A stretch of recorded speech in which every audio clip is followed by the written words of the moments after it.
بسم الله الرحمن الرحیم. الحمد لله و الصلاة و السلام علی حبیبنا و مولانا رسول الله و علی آله و صحبه و من والاه.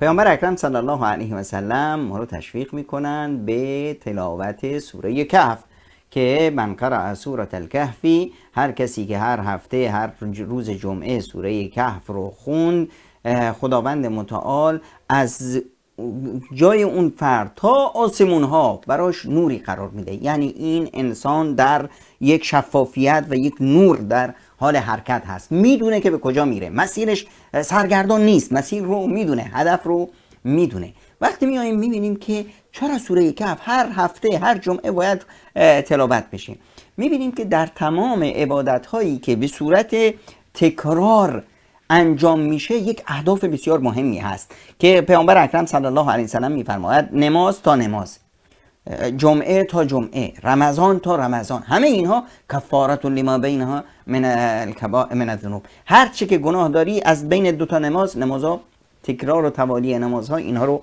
پاک میکنه. جمعه تا جمعه اینها رو پاک میکنه، رمضان تا رمضان اینها رو پاک میکنه، عمره تا عمره پاک میکنه.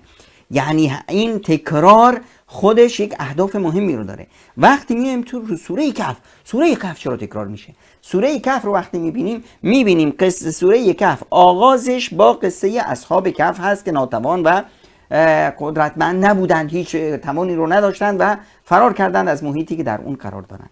نهایت سوره کهف قصه ذوالقرنین هست. ذوالقرنین پادشاه صالح و نیکوکاری که تمام قدرت هایی که خداوند متعال داشته بود، تکنولوژی روز، ثروت هایی که در اختیار داشت، قدرت نظامی که در اختیار داشت، اینها رو همه رو استفاده کرد برای ساختن جامعه و برای اصلاح.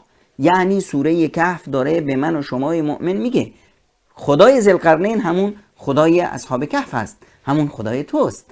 اگر توی مؤمن در حالت ضعف و ناتوانی هستی، بدون که خداوند متعال در داخل تو یک پتانسیل قدرتی رو پیدا کرده که تو این پتانسیل قدرت رو ازش استفاده بکن تا برسی به مرحله ذوالقرنین بودن، از مرحله اصحاب غار شدن به مرحله ذوالقرنین شدن. این در توانمندی توی مؤمن و توی انسان هست، چون که خداوند متعال با توست. پس توی مؤمن باید هر هفته سوره کهف میاد به من و شما یادآوری میکنه که اون پتانسیل قدرتی که در داخلتون هست اون رو به کار بگیرید، اون پتانسیل قدرت رو ازش استفاده بکنید. شما میتونید چهره دنیا رو عوض بکنید با اون قدرت هایی که خداوند متعال به شما داده.